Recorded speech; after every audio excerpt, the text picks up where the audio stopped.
اللہم صلی علی سیدنا و مولانا محمد وبارک وسلم وصلی علیہ۔ ربیع الاول کا مہینہ شروع ہوتے ہی یہ سورت پڑھنا شروع کر دو، گھر کا کونا کونا انشاءاللہ اللہ کے نور سے بھر جائے گا۔ حضرت محمد صلی اللہ علیہ وسلم نے فرمایا، ناظرین، ربیع الاول کا مہینہ شروع ہوتے ہی اگر کوئی عمل اللہ تعالیٰ کی رحمت اور برکت کو اپنے گھر کی طرف کھینچ سکتا ہے تو وہ ہے قرآن پاک کی تلاوت، کیونکہ قرآن پاک کا ایک ایک لفظ سراسر نور اور سراسر شفا ہے، یہ سراسر برکت ہے۔ اور ربیع الاول جیسا مبارک مہینہ جس کی فضاؤں میں ہی محمد مصطفیٰ صلی اللہ علیہ وسلم کی محبت کی خوشبو رچی ہوئی ہے، اس مہینے کی تیاری اس انداز میں کرنا کہ بندہ قرآن سے اپنا تعلق مزید مضبوط کر لے تو یہ اللہ کو بہت محبوب ہے۔ ایسی ایک مختصر سی صورت ہے جو کہ بہت آسان ہے اور ہر بندہ یاد بھی کر سکتا ہے، پڑھ بھی سکتا ہے، چلتے پھرتے بازار میں ہوں یا گھر میں کسی کام میں مصروف ہوں۔ یہ صورت چند آیات پر مشتمل ہے، مگر اس کے اندر رزق کو کھینچنے، برکت کو بڑھانے اور دل و دماغ کو سکون دینے کی طاقت ہے۔ جو بندہ ربیع الاول کا مہینہ شروع ہوتے ہی اس صورت کو پڑھنا اپنا معمول بنا لیتا ہے، دن میں 3 بار پڑھ لیتا ہے، فجر کے بعد، مغرب کے بعد اور سونے سے پہلے، یعنی 3 بار، تو اللہ تعالیٰ اس کے رزق میں ایسی کشادگی عطا فرماتے ہیں کہ کبھی کمی محسوس نہیں ہوتی، اور اس کے گھر کے کونے کونے میں اللہ کا نور اترتا ہے، برکت چھا جاتی ہے، پریشانیاں، بیماریاں، رزق کی تنگی، سب کچھ دور ہو جاتا ہے۔ اس صورت کو پڑھنے کے ساتھ ساتھ اگر انسان پورے قرآن کی تلاوت کو بھی اپنی زندگی کا حصہ بنا لے تو یاد رکھیں کہ قرآن پاک کا ہر لفظ اللہ کی رحمت اور نور ہے۔ قرآن کو دل سے پڑھنا، سمجھ کر پڑھنا رب کے ساتھ تعلق جوڑنے کا سب سے مضبوط ذریعہ ہے، تو اسی لیے آج ہی سے قرآن پاک سے محبت کا آغاز کریں اور اس مختصر صورت کو دن میں 3 بار پڑھنے کا معمول بنا لیں۔ اللہ پاک آپ کی زندگی میں وہ سکون، وہ راحت اور وہ خوشیاں بھر دے گا جن کی آپ کو تلاش ہے، اور آپ کا گھر انشاءاللہ دولت، صحت، محبت اور برکت سے لبریز ہو جائے گا۔ تو ناظرین محترم، ربیع الاول کا مہینہ نزول رحمت کا مہینہ ہے۔ یہ وہ مہینہ ہے جس میں ہمارے پیارے نبی صلی اللہ علیہ وسلم محبوب خدا کی ولادت ہوئی، اور یہ مہینہ تمام مہینوں سے افضل، بابرکت اور روشن مہینہ ہے، اور ہر مسلمان کو چاہیے کہ ربیع الاول کا مہینہ شروع ہوتے ہی اس کی تیاری شروع کر دے، کیونکہ جو ربیع الاول سے محبت کرتا ہے، جو بندہ اس مہینے کی آمد کی خوشی میں درود و سلام پڑھتا ہے، قرآن مجید کی تلاوت کرتا ہے، نبی کریم صلی اللہ علیہ وسلم کا ذکر مبارک کرتا ہے، تو اللہ تعالیٰ اس کے ذکر اور خوشی کی برکت سے اس کے دل کو، اس کے گھر کو اور اس کے نصیب کو منور فرما دیتا ہے۔ تو ناظرین، ربیع الاول کا مہینہ محض تاریخوں کا مجموعہ نہیں ہے بلکہ رحمتوں کا نزول ہے، اور جو بندہ اس مہینے کی آمد میں ذکر و اذکار شروع کرتا ہے، نبی پاک صلی اللہ علیہ وسلم کا ذکر کرتا ہے، یہ عمل کرتا ہے، تو اللہ رب العزت اس کے اس عمل سے راضی ہو جاتا ہے اور اس کے گھر کے کونے کونے میں نور برستا ہے، دولت، سکون، محبت اور رحمت اس گھر کا حصہ بن جاتی ہے۔ جو بندہ ربیع الاول کی برکت کو دل سے مانتا ہے اور اس مہینے سے سچی محبت کرتا ہے، اللہ تعالیٰ اس کے دل کی حاجتیں پوری فرما دیتا ہے، اس کی دعائیں قبول فرماتا ہے، اس کی مصیبتیں دور کر دیتا ہے، اور اللہ کی خاص رحمت اس بندے کو گھیر لیتی ہے۔ نبی پاک صلی اللہ علیہ وسلم کی ولادت کی خوشی منانا، ذکر کرنا، درود پڑھنا، قرآن کی تلاوت کرنا، یہ سب ربیع الاول کی تیاری کا حصہ ہے، اور جو شخص ان بابرکت دنوں سے پہلے ہی ان ناموں کا آغاز کرتے ہیں تو یقین جانیے کہ وہ اللہ کے ان خاص بندوں میں شمار ہوتے ہیں جن پر رحمت کے دروازے کھول دیے جاتے ہیں۔ تو بھائیوں اور بہنوں، ربیع الاول کا مہینہ شروع ہو چکا ہے، اور یہ وہ وقت ہے کہ جب ہر مومن بندہ اپنے دل کو نبی پاک صلی اللہ علیہ وسلم کی محبت سے بھر لیتا ہے، اپنی زبان کو ذکر سے اور اپنے اعمال کو نیکیوں سے سجا لیتا ہے۔ اس بابرکت مہینے کی تیاری اگر آپ پہلے سے شروع کر دیں تو یہ دلوں کی صفائی اور دعاؤں کی قبولیت کا ذریعہ بن جاتی ہے، یہ رزق میں بے پناہ برکت لے کر آتی ہے۔ یہ صورت ایسی ہے کہ اگر ربیع الاول کے مہینے میں اسے پڑھنے کا معمول بنا لیا جائے تو اللہ تعالیٰ اس بندے کے گھر میں رزق کو ایسے کھول دیتے ہیں کہ وہ کبھی انشاءاللہ محتاجی نہیں دیکھے گا، اور جب اللہ کسی بندے سے خوش ہو جاتے ہیں تو اس انسان کا مقدر بدل دیتے ہیں۔ قرآن پاک کا ہر لفظ رحمت اور برکت ہے، مگر جو بندہ قرآن کو اپنے روز کا حصہ بنا لیتا ہے اس پر رحمت کی خاص نظر کرم ہو جاتی ہے، اور جو بندہ ربیع الاول جیسے مبارک مہینے میں قرآن سے تعلق جوڑ لیتا ہے تو اس کا شمار اللہ کے محبوب بندوں میں ہو جاتا ہے۔ تو اس لیے آج ہی سے اس چھوٹی سی بابرکت سورت کو پڑھنا شروع کر دیجئے اور دیکھیں کہ اللہ کس طرح آپ کے رزق میں کشادگی عطا فرماتے ہیں، آپ کے گھر سے بے برکتی، تنگی اور غم کو دور کر دیتے ہیں اور نور اور رحمت سے ہر گوشہ روشن کر دیتے ہیں۔ محترم ناظرین، ایک ایسا عمل جس کے کرنے کی برکت سے انشاءاللہ اللہ پاک ہر قسم کی پریشانی اور مشکل کو دور فرما دیتے ہیں۔ نبی علیہ الصلاۃ والسلام خود روزانہ یہ وظیفہ پابندی سے کرتے تھے۔ ہر مشکل کا فوری حل یعنی نبوی وظیفہ ہے۔ اس عمل سے متعلق ایک راوی کہتے ہیں کہ ہم نے رسول اللہ صلی اللہ علیہ وسلم سے کہا، یا رسول اللہ، کیا ہم اس کو سیکھ نہ لیں؟ آپ صلی اللہ علیہ وسلم نے فرمایا، کیوں نہیں، یہ کلمات اس لائق ہیں کہ جو بھی انہیں سنے وہ انہیں سیکھ لے۔ آپ صلی اللہ علیہ وسلم جس قرآن کی تعلیم فرماتے اپنی عملی زندگی میں اس کو قابل تقلید بنا کر پیش کرتے، اور قرآن کے بعد اگر کوئی چیز ہے تو وہ صاحب قرآن کی سیرت مبارکہ ہے۔ پیغمبر اسلام صلی اللہ علیہ وسلم کی سیرت اور اخلاق کی عظمت کے آگے سرنگو نظر آتے ہیں، اور ان کے قول اور عمل کی صداقت سے سند حاصل کیے بغیر دنیا کا کوئی انسان اخلاق کے اعتبار سے بڑا نہیں بن سکتا۔ اللہ رب العزت نے رسول علیہ الصلاۃ والسلام کو ایک مثالی نمونہ بنا کر دنیا میں بھیجا ہے، اور لوگوں کو یہ ہدایت دی ہے کہ زندگی کے ہر شعبہ، ہر دور، ہر حال میں انہی کے مطابق بنیں اور دوسروں کو بنانے کی فکر کریں۔ لہٰذا آپ کو کسی بھی قسم کی پریشانی ہو،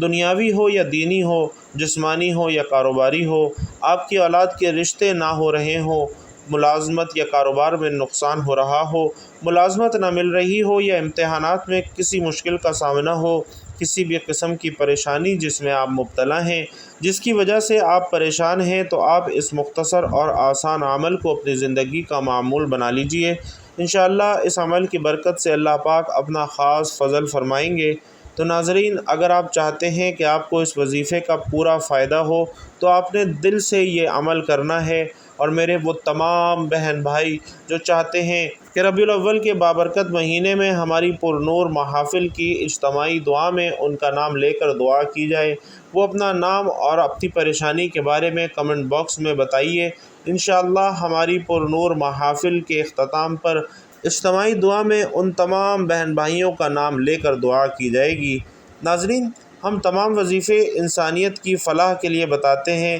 پروردگار عالم نے اپنے پیارے حبیب محمد مصطفیٰ صلی اللہ علیہ وسلم کو تمام جہان والوں کے لیے رسول رحمت بنا کر بھیجا ہے، اور آیت میں مذکور لفظ عالمین عالم کی جمع ہے، جس میں ساری مخلوقات بشمول انسان، فرشتے، جنات، حیوانات، نباتات، جمادات سب ہی شامل ہو جاتے ہیں۔ رسول اکرم صلی اللہ علیہ وسلم ان سب کے لیے رحمت اس طور پر ہے کہ دنیا میں قیامت تک اللہ تعالیٰ کا ذکر اور تسبیح، اس کی بندگی اور عبادت آپ صلی اللہ علیہ وسلم کے دم سے قائم اور آپ کی تعلیمات کی برکت سے جاری و ساری ہے، اور یہی وجہ ہے کہ جب زمین پر کوئی بھی اللہ اللہ کہنے والا نہیں رہے گا تو قیامت آ جائے گی۔ صحیح مسلم میں حضرت ابو ہریرہ رضی اللہ تعالیٰ عنہ روایت کرتے ہیں کہ نبی کریم صلی اللہ علیہ وسلم نے ارشاد فرمایا کہ میری اور میری امت کی مثال ایسی ہے جیسے کسی شخص نے آگ جلائی تو پروانے اور پتنگے آ کر اس میں گرنے لگے۔ میں تمہیں کمر سے پکڑ پکڑ کر کھینچتا ہوں اور تم اس میں چھوٹ کر گرتے ہو، یعنی میرے منع کرنے کے باوجود تم اللہ کی نافرمانی، فسق و فجور کا ارتکاب کر کے جہنم کی آگ میں گرنے لگتے ہو، اور آپ کی رحمت انسانوں میں مومن اور کافر دونوں کے لیے عام ہے۔ اسی طرح صحیح مسلم میں حضرت ابو ہریرہ رضی اللہ تعالیٰ عنہ سے روایت ہے کہ آپ صلی اللہ علیہ وسلم سے التماس کی گئی کہ اے اللہ کے رسول صلی اللہ علیہ وسلم، مشرکوں کے لیے بددعا فرمائے، تو آپ صلی اللہ علیہ وسلم نے فرمایا کہ میں لوگوں کے لعنت کرنے والا بنا کر نہیں بھیجا گیا ہوں، بلکہ مجھے رحمت بنا کر بھیجا گیا ہے۔ ایک اور حدیث میں آیا ہے کہ اے پیارے حبیب صلی اللہ علیہ وسلم، تو نہ ہوتا تو میں دنیا کو نہ بناتا۔ ایک اور حدیث قدسی میں فرمایا گیا کہ اے میرے نبی، اگر آپ صلی اللہ علیہ وسلم کو پیدا کرنا مقصود نہ ہوتا تو میں آسمانوں کو بھی نہ پیدا کرتا۔ بھائیوں اور بہنوں، پیارے آقا صلی اللہ علیہ وسلم کی ولادت باسعادت اللہ تعالیٰ کی عظیم ترین نعمتوں میں سے ہے۔ ایک بزرگ تھے جن کے پاس کچھ طلبہ رہتے تھے جو ان سے دین کا علم سیکھتے تھے۔ دن کے مختلف اوقات میں عوام الناس اس نافع وجود سے مستفید ہونے کے لیے آتے تھے اور اپنی حاجت کے لیے دعائیں کرواتے تھے۔ وہ بزرگ ایک دن اپنے طلباء کے ساتھ مسند پر بیٹھے تھے۔ ایک شخص آیا اور اس نے درخواست کی کہ اے حضور، میں بہت گناہ گار ہوں، میں نے ساری زندگی گناہ کیے، میرے لیے دعا کریں کہ اللہ پاک میرے گناہ معاف کر دے۔ ان بزرگ نے اسے نصیحت کی کہ یہ ایک تسبیح روزانہ کر لیا کرے۔ وہ شخص چلا گیا اور اس کے بعد ایک اور شخص آیا اور شکایت کی کہ ایک لمبے عرصے سے ہمارے یہاں بارشیں نہیں ہو رہیں، جس سے ہماری فصلیں تباہ ہو رہی ہیں۔ آپ دعا کر دیں کہ اللہ تعالی ہم پر اپنی رحمت کی بارش برسائے اور ہماری فصلیں تباہ ہونے سے بچ جائیں اور ہماری خوراک کا بندوبست ہو جائے۔ آپ نے اس شخص کو ایک وظیفے کی تلقین کی۔ ابھی کچھ ہی دیر گزری تھی کہ تیسرا شخص آیا تو اس نے دعا کے لیے درخواست کی کہ میں ایک بہت غریب انسان ہوں، میرے لیے دعا کر دیجئے کہ اللہ تعالیٰ میرے رزق میں فراوانی عطا کرے اور میری مالی مشکلات کو آسان کر دے۔ ان بزرگ نے پھر وہی کہا کہ جو پہلے دو لوگوں کو کہا تھا۔ یہ سب ماجرا بزرگ کے طلباء بھی دیکھ رہے تھے اور حیران تھے کہ اتنے سوالی آئے۔ انہوں نے اپنی اپنی مشکلات کا ذکر کیا، لیکن ہر بار ان بزرگ نے ایک ہی جواب دیا کہ کثرت سے استغفار پڑھو تو اللہ تمہاری مشکل حل کر دے گا۔ ان میں سے ایک طالب علم نے اس بارے میں پوچھ لیا کہ یہ کیا ماجرا ہے کہ ہر سوال کرنے والے پر آپ ایک ہی جواب دے رہے ہیں کہ کثرت سے استغفار کرو؟ تو اس پر بزرگ نے فرمایا کہ میں نے اپنی طرف سے کوئی بات نہیں بتائی، بلکہ جو قرآن کریم نے بتایا ہے اسی کا ذکر کیا ہے۔ اب استغفار کون سا کریں؟ تو آپ جو بھی استغفار آپ کو یاد ہو، استغفر اللہ ربی من کل ذنب واتوب الیہ، یا پھر استغفر اللہ پڑھ لیں۔ کوئی بھی استغفار آپ کو آتا ہو، آپ اس کو اپنا ورد بنا لیں اور پھر دیکھیں کہ اللہ پاک آپ پر آنے والی تمام مصیبتوں، مشکلات، مالی رزق کی تنگیاں کیسے آسانیوں میں بدل دیتا ہے۔ بلکہ کسی بھی شخص کو کوئی بھی پریشانی اور غم لاحق ہو تو استغفار کرنے کے بعد وہ یہ دعا پڑھے، سبحان اللہ و بحمدہ، سبحان اللہ العظیم و بحمدہ، استغفر اللہ۔ حضرت عبداللہ بن عمر رضی اللہ تعالیٰ عنہ روایت کرتے ہیں کہ ایک شخص پیارے آقا صلی اللہ علیہ وسلم کی خدمت اقدس میں حاضر ہوا اور اپنی تنگدستی کا شکوہ کرنے لگا تو آپ صلی اللہ علیہ وسلم نے اس آدمی سے فرمایا، کیا تمہیں وہ تسبیح بھول گئی ہے جو ملائکہ کی تسبیح ہے، جو تمام مخلوقات کی تسبیح ہے، جس کے ذریعے سب کو رزق دیا جاتا ہے؟ حضرت عبداللہ بن عمر رضی اللہ تعالیٰ عنہ نے عرض کیا، یا رسول اللہ، وہ کون سی تسبیح ہے؟ آپ پہلے ٹیک لگا کر تشریف فرما تھے تو آپ صلی اللہ علیہ وسلم سیدھے ہو کر بیٹھ گئے اور آپ نے فرمایا، اے ابن عمر، صبح صادق کے طلوع ہونے کے بعد سے لے کر نماز فجر تک کے درمیان یہ کلمات سبحان اللہ و بحمدہ، سبحان اللہ العظیم، استغفر اللہ 100 مرتبہ پڑھ لو تو دنیا تمہارے پاس ناک رگڑتی ہوئی آئے گی اور اللہ تعالیٰ ہر اس کلمے کے بدلے جو تم کہو گے ایک فرشتہ پیدا فرمائے گا جو قیامت تک تسبیح بیان کرتا رہے گا اور اس کا ثواب تمہیں ملے گا۔ اللہ رب العزت کے حبیب صلی اللہ علیہ وسلم نے اپنے امتیوں کے لیے کئی طرح سے رحمتوں اور وسعتوں کے دروازے کھولے ہیں۔ احادیث مبارکہ کا مطالعہ کرنے سے پتہ چلتا ہے کہ بظاہر چھوٹی چھوٹی نیکیوں پر بڑے بڑے ثوابوں کی بشارتیں ہیں۔ اسی طرح کئی ایسے اعمال بھی ارشاد فرمائے ہیں کہ جن کا ثواب تو ہے ہی، ساتھ ہی رزق میں وسعت، برکت اور کشادگی بھی ملتی ہے۔ ایک صحابی رسول صلی اللہ علیہ وسلم کی خدمت اقدس میں حاضر ہوئے اور کہا، یعنی اپنے رزق کی تنگی کے بارے میں بتاتے ہوئے کہا کہ دنیا نے مجھ سے پیٹھ پھیر لی ہے۔ آپ صلی اللہ علیہ وسلم نے فرمایا، کیا وہ تسبیح تمہیں یاد نہیں جو فرشتوں کی تسبیح ہے اور جس کی برکت سے روزی دی جاتی ہے؟ طلوع فجر کے ساتھ 100 بار کہا کر، سبحان اللہ و بحمدہ، سبحان اللہ العظیم و بحمدہ، استغفر اللہ، دنیا تیرے پاس ذلیل اور خوار ہو کر آئے گی۔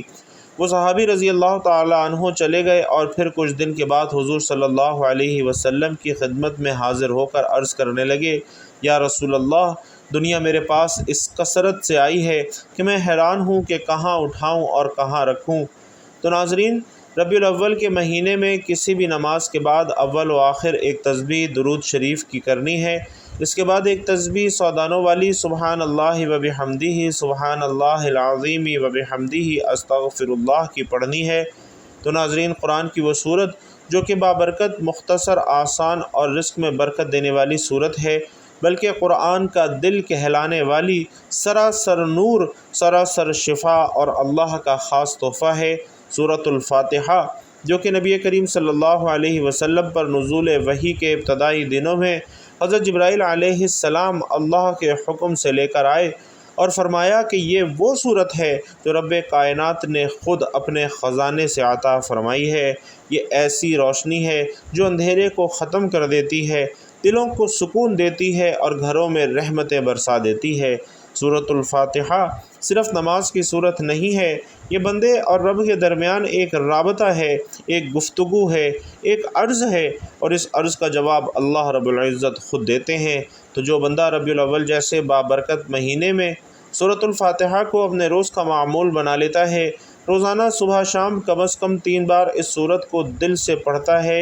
یقین اور توجہ کے ساتھ پڑھتا ہے، تو اللہ تعالیٰ اس کے رزق میں، اس کے گھر میں ایسی برکت عطا فرماتا ہے کہ اس کے گھر سے محتاجی اور تنگ دستی دور ہو جاتی ہے، اس کے دل سے بے سکونی ختم ہو جاتی ہے اور اس کی زندگی میں نور ہی نور پڑ جاتا ہے۔ سورۃ الفاتحہ نہ صرف رزق کے دروازے کھولتی ہے، بلکہ دل کی بیماریوں، نفسیاتی الجھنوں اور زندگی کی تھکاوٹوں کا بھی علاج ہے، اور یہ صورت نبی کریم صلی اللہ علیہ وسلم کے ان خاص تحفوں میں سے ہے جن پر خود جبرائیل علیہ السلام نے کہا کہ یہ نور اللہ نے آسمانوں کی بلندیوں سے آپ کے لیے خاص نازل فرمایا ہے۔ تو اس لیے بھائیوں اور بہنوں، اگر آپ چاہتے ہیں کہ ربیع الاول کی تیاری ایسی ہو کہ جو اللہ رب العزت کو پسند آ جائے، تو رسول اللہ صلی اللہ علیہ وسلم کی خوشنودی کا ذریعہ بن جائے، تو سورۃ الفاتحہ کو آج سے ہی اپنا ساتھی بنا لیں۔ دن میں 3 بار خلوص دل سے پڑھیں، بلکہ جب بھی نماز پڑھیں، نماز کے بعد دعا مانگنے سے پہلے 3 بار اس صورت کو لازمی پڑھیں، کیونکہ یہ صورت ایک دعا بھی ہے، سب سے بہترین دعا ہے۔ اگر آپ کو دعا مانگنا نہیں آتا یا آپ دعا نہیں مانگتے تو آپ اس صورت کو پڑھا کریں۔ یہ صورت آپ کے لیے سراسر ہدایت ہے، حفاظت ہے، قبولیت ہے، آپ کی تمام حاجتوں کے لیے، آپ کی دنیا اور آخرت کی زندگی کے لیے ہے۔ تو دعا کریں اور دیکھیں کہ کس طرح آپ کی زندگی میں اللہ کا نور برسنے لگتا ہے، کیونکہ سورۃ الفاتحہ کوئی عام صورت نہیں ہے، یہ ایک نور ہے، یہ سراسر رحمت ہے جو دلوں کو بھی بدلتی ہے، مقدروں کو بھی بدلتی ہے۔ سورۃ الفاتحہ ایک مرتبہ سماعت بھی فرما لیجئے۔ بسم اللہ الرحمن الرحیم، الحمد للہ رب العالمین، الرحمن الرحیم، مالک یوم الدین، ایاک نعبد و ایاک نستعین، اہدنا الصراط المستقیم، صراط الذین انعمت علیہم غیر المغضوب علیہم ولا الضالین، آمین۔ تو بھائیوں اور بہنوں، ربیع الاول میں اس عمل کو لازمی اپنے روٹین کا حصہ بنائیے۔ اللہ تبارک و تعالی آپ سب کا حامی و ناصر ہو۔ دعا ہے کہ رب کریم میرا سنانا اور آپ کا سننا اپنی بارگاہ میں قبول و منظور فرمائے، اور ربیع الاول کے بابرکت مہینے سے ہمیں بھرپور مستفید ہونے کی توفیق نصیب فرمائے، آمین یا رب العالمین۔ بھائیوں اور بہنوں، آخر میں پھر گزارش ہے کہ پیارے آقا کے مہینے میں ایک پیارا اور مختصر سا درود صلی اللہ علیہ وآلہ وسلم کمنٹ باکس میں ضرور لکھتے جائیے گا۔ اللہ تبارک و تعالی آپ سب کا حامی و ناصر ہو، آمین یا رب العالمین۔